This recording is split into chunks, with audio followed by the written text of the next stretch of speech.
Hey guys, I'm Annabelle with Great British Mag, which gives you all the tips and tricks and advice and information that you need when studying abroad and how to do it well. I studied abroad in London last semester, and trying to pack for that experience was, I won't lie, a nightmare. I spent so long like laying on my suitcases, trying to zip them up, getting space bags and all that, and so now that I've done it, here are all the tips and tricks before you start packing. Okay, first thing, start early. Guys, do not wait for this one, because if you wait to pack until the last minute, you are going to be stressed beyond belief, because you're going to have to weigh your bag, try and get everything to fit in your bag. You're then going to have to go through the process of taking things in, taking things out, and so make a list, because making a list is going to streamline this whole process for you, which will make it easier. Aim to take only one carry-on and one suitcase. Now, here, let me show you really fast. Carry-on. Here we are. Beautiful. About the size of my torso. A suitcase. So one of those big old guys. Okay, so by taking those, you're kind of cutting down the amount you're going to take on your study abroad, and I promise everything you need you will be able to fit into those suitcases and then buy on arrival, because there are weight limits, you guys, and so with those weight limits for airlines, most of them are around 30 kilograms, and so that means you're gonna have to pack smart. For my suitcase, obviously you're going to have to weigh that, and so for me, I actually have a suitcase. I had another one that was the same as the pink, but because it was a heavier material, I actually used a different suitcase that is made of a lighter material. So try and find the lightest bag for your suitcase, so that way your weight capacity isn't being taken up by just how heavy the suitcase itself is. And then also, I'm sure your universities are sending you emails about, what to pack, what your kind of living space is gonna look like, so make sure to read those notices. For anything you're taking in your suitcases that may be packaged because it's new, remove all of that packaging so that weight isn't taking up in that weight capacity. Personal experience with this one,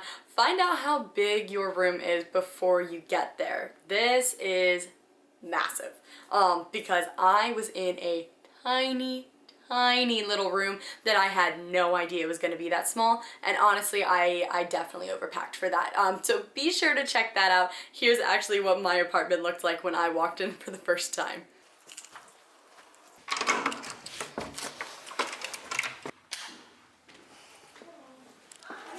Hey, not bad. Not bad at all. Alright, I'm officially in the flat for the first time. My stuff is in the hallway, so I should probably go grab that, but here we are.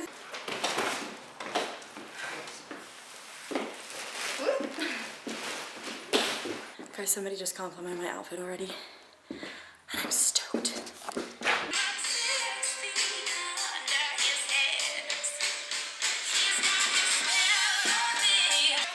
About to start packing all of this. Picked the room. I picked the one with the big closet. Sorry Alexis and Alexis. Love you guys, but girl gotta defend herself out here. Not biggest bedroom, biggest closet, so time to unpack.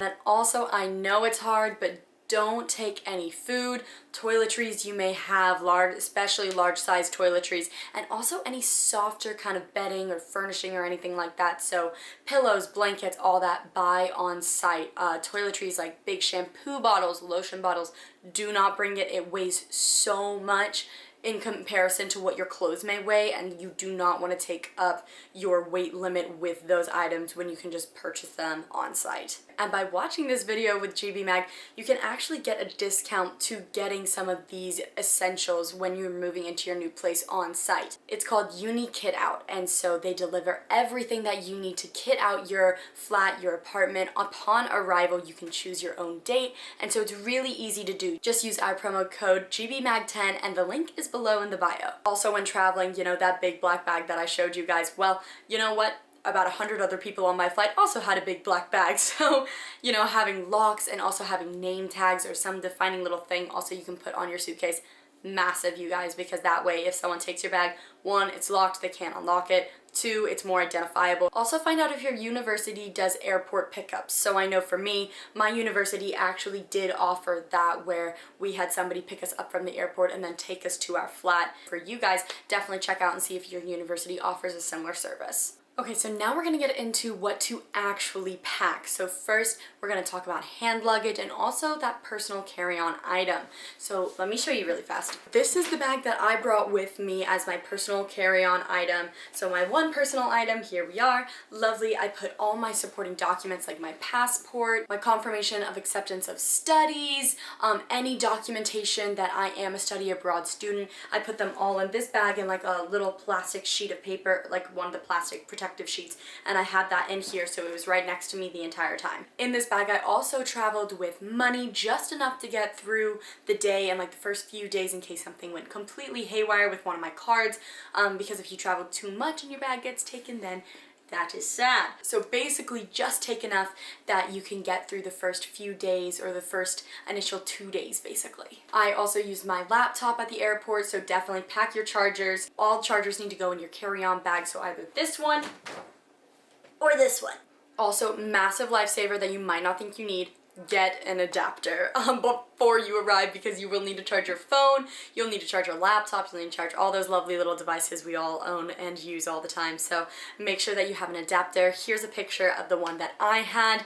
I would recommend actually getting 2 because I only had 1, and that was pretty difficult because, you know, you try to charge multiple devices at the same time and it doesn't work too well. So definitely make sure to get 1, if not 2 of those. As we all know, be sure to bring some hand sanitizer and your masks, of course, because, you know, we're trying to stay safe while traveling. I go to University of Missouri, so here's my Mizzou one, another one, another one. I have like 5 more, so be sure to bring your masks. Travel safely, you guys. For the hand sanitizer, please make sure that it fits the liquid limit when going through security checkpoints, because there are limits on that as well. And then if you want to bring more liquids or something that has like a lot of liquid in it, be sure to put that in your big bag, aka your suitcase, because that way you can actually bring it in your hand luggage and in your personal carry-on item. Then you do have those liquid limits, so definitely be sure of that. And if anyone's trying to bring makeup on their trip, which I did, be sure to have that makeup in a spot that's easily accessible when you're going through security, so you know you don't hold up the whole line and get stressed because like everybody is waiting for you to get through. So be sure to have that to hand. Bring a coat, bring several coats. When I went abroad, I knew it was going to be cool and stay cool. So while I get more snow here than London does, I definitely had to bring a coat, several coats actually, to keep warm. So be sure to look at what the predicted weather patterns are for the months you're there, because remember, you're not just packing for 1 month, you're packing for multiple months. And this lovely little carry-on of yours, be sure to bring another change of clothes. That way if it's warmer or colder than what you're anticipating, you're able to change. If you get delayed for any reason, you're able to have another change of clothes. And then also, here's a really top tip for this one, is make sure that you check the weather of the location you'll be arriving before you leave that morning, that afternoon, that night, because that way once you get off the plane, you know, you're ready to hit where you're going, you're ready to get going. Also, sign of the times, you do need to pack a few things for when or if you need to quarantine for 2 weeks upon arrival in your destination. So that looks like, you know, essential hygiene products, skincare products, any sort of medication you need for 2 weeks. Okay, now moving on to the big guns. Let's go. All right. Now for this lovely little bag right here that I have right in front of me. Okay, so let's talk about what to pack in your suitcase. So this is going to be where most of your clothes are. So those coats, jeans, shirts, everything else that you put on your body, that's probably going to go in here. So one thing for this I really do recommend, get a bag weight. Those 30 kilograms, it's real, you guys. Like, you don't realize how fast you hit that limit. So I know for me it was a puzzle of weighing up this to know what I could move over, what I need to take out. I also bought space bags, which were so helpful. And I compartmentalized like my tank tops in one, t-shirts in another. I was able to compress them because, you know, space bags, that's what they do. And then I put all of that in here.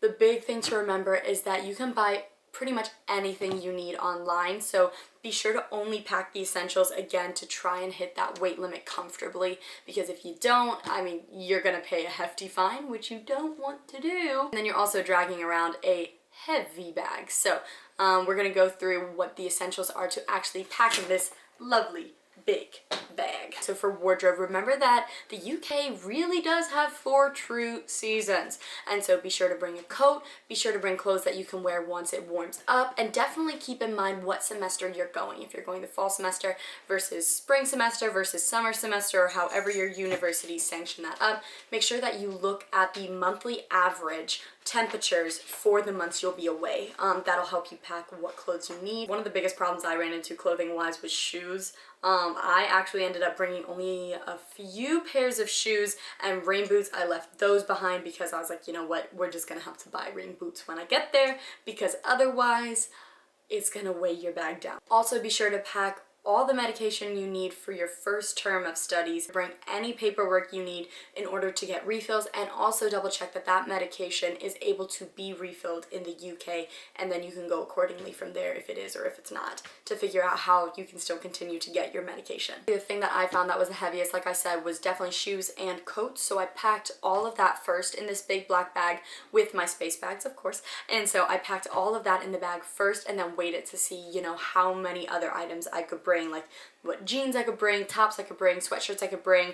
Also, pro tip, I wore all of my heaviest items on my body when I was traveling, so that means like my thickest pair of boots, my biggest coat, my biggest sweater, and my biggest kind of heaviest jeans. And so that's what I wore when actually traveling, and it helped me out so much because I was able to cut all that down and still bring it. Makeup products or skincare products or any of those sort of things that you would get at a store or buy online, you know, make sure that those are still sold in the UK, so that way if they are, you know, you're not buying it and then putting it in your bag again, weighing it down.